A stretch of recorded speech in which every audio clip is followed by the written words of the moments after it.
आप सभी को मेरा नमस्कार। दोस्तों, हमारे पास काफ़ी सारे क्वेश्चन टेलीग्राम पे इस तरीके के आए हैं कि आईबीपीएस पीओ, आईबीपीएस क्लर्क और एफसीआई एजी 3, क्योंकि काफ़ी सारे बच्चों के अगर ये दोनों तीनों एग्जाम अच्छे गए, क्योंकि होता क्या है कि जब इंसान अपनी तैयारी के पीक पे होता है तो जो एक जगह सिलेक्शन लेगा, किसी का आईबीपीएस पीओ क्लियर होगा तो उसके मैक्सिमम चांसेस है कि उसका क्लरिकल भी क्लियर हो जाएगा और एफसीआई वाला पार्ट भी क्लियर हो जाएगा। अब सवाल इसके अंदर ये उठ रहा है कि काफ़ी सारे बच्चे पूछ रहे हैं कि सर जिस वक्त हमारी ज्वाइनिंग आएगी तो अगर किसी का रिजल्ट आना बाकी है तो हमें क्या ज्वाइन करना चाहिए और किसका वेट करना चाहिए और कैसे हमें एक्सटेंशन लेना चाहिए। तीन चार चीजें वो पूछ रहे हैं और साथ में ये भी पूछ रहे हैं कि एफसीआई का रिजल्ट कब तक आ सकता है, क्योंकि एफसीआई के केस में क्या है कि ऐसा नहीं है कि जैसे आईबीपीएस तो पहले से पता रहता है कि आपका 1 अप्रैल को रिजल्ट आएगा, लेकिन आईबीपीएस के अंदर भी एक पेच ये फंसता है कि हर बैंक अपने हिसाब से ज्वाइनिंग कराता है। क्लरिकल की ज्वाइनिंग अलग कराता है, पीओ की अलग कराता है। उसके बाद काफी सारे बैंक जो होते हैं वो जुलाई अगस्त के टाइम पे ज्वाइनिंग निकालते हैं, कुछ एक होते हैं वो जून के टाइम निकालते हैं, कई बार इतना एक्सटेंड हो जाता है कि नवंबर तक ज्वाइनिंग होती है।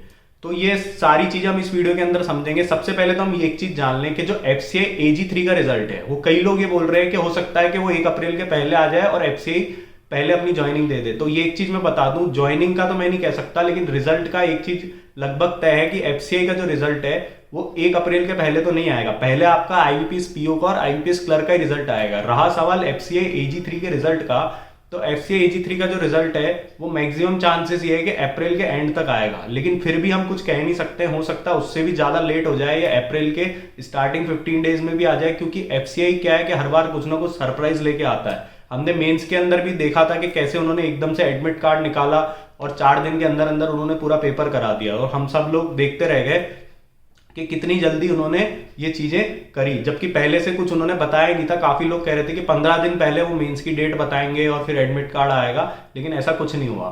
तो लेकिन इतना जरूर तय है कि आईबीपीएस के पहले उनका रिजल्ट नहीं आएगा, रिजल्ट उनका आईबीपीएस के बाद ही आएगा। अब इसके अंदर केस ये बनता है कि अगर मान लो किसी का आईबीपीएस क्लर्क में सिलेक्शन होता है और एफसीआई एजी 3 में भी सिलेक्शन होता है, तो आईबीपीएस क्लर्क के केस में तो आपको स्पष्ट है कि आपने जिस स्टेट से फॉर्म भरा है आपका सिलेक्शन उसी स्टेट में होगा, आपकी ज्वाइनिंग भी उसी स्टेट में होगी।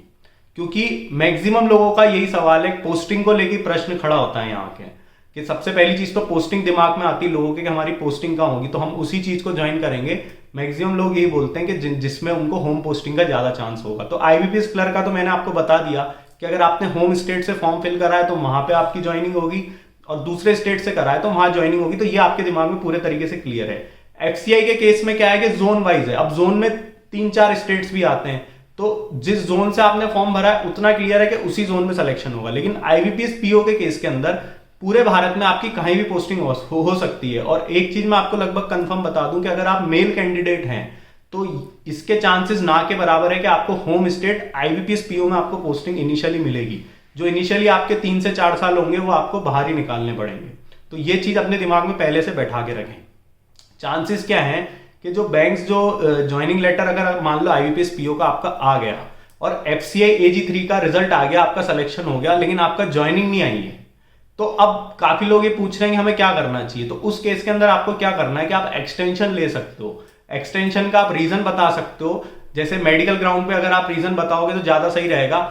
अगर रीजन नहीं भी बताते हो तो भी एक्सटेंशन मिल जाता है, लेकिन 1% चांस ये है कि मान लो उन्होंने एक्सटेंशन नहीं दिया तो मेडिकल ग्राउंड पे तो एक्सटेंशन मिलना लगभग तय है। तो सेफर साइड के लिए आप मेडिकल ग्राउंड दिखा के और 3 महीने का एक्सटेंशन आप ले सकते हो। मैं एक्सटेंशन लेने की क्यों बोल रहा हूँ, काफी लोग ये बोलते हैं कि आप ज्वाइनिंग कर लो, आप ज्वाइनिंग के बाद छोड़ देना, या ट्रेनिंग में जब आपको प्लेसमेंट का बताएंगे तो वहां छोड़ देना कि इस जगह आपकी पोस्टिंग आई है, अगर मन मुताबिक पोस्टिंग नहीं मिली तो छोड़ देना।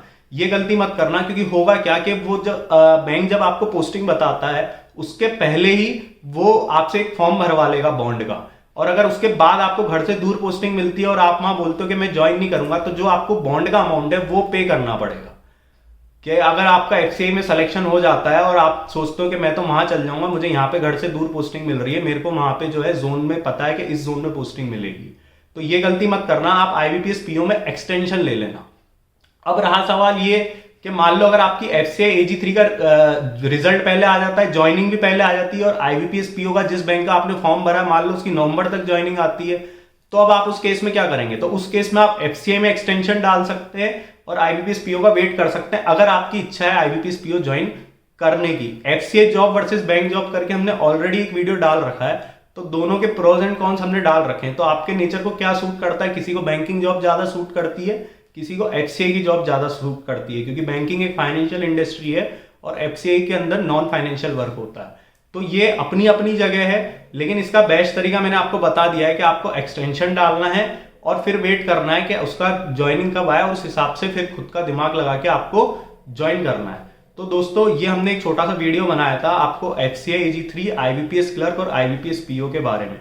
मैं ऐसा इसलिए बोल रहा हूँ कि काफी सारे लोग ये बोल सकते हैं कि अभी तो रिजल्ट ही नहीं आया है, लेकिन अपना माइंड मेकअप क्लियर करके चले, क्योंकि काफी बार ऐसा होता है कि हम ज्वाइनिंग कर लेते हैं और वो जॉब हमको पसंद ही नहीं आती है और उसके बाद हम रिग्रेट करते हैं, क्योंकि जब हम तैयारी करते हैं तो हमारा माइंडसेट अलग होता है और जॉब ज्वाइन करने के बाद माइंडसेट अलग होता है। तो इसलिए थोड़ा सा पहले ही क्लियर करके रखें अपने दिमाग में। और इस तरह के और वीडियोस चाहते हैं तो नीचे कमेंट बॉक्स में टाइप करें और हमारी चैनल को लाइक शेयर सब्सक्राइब करें। आप लोग का बहुत बहुत धन्यवाद।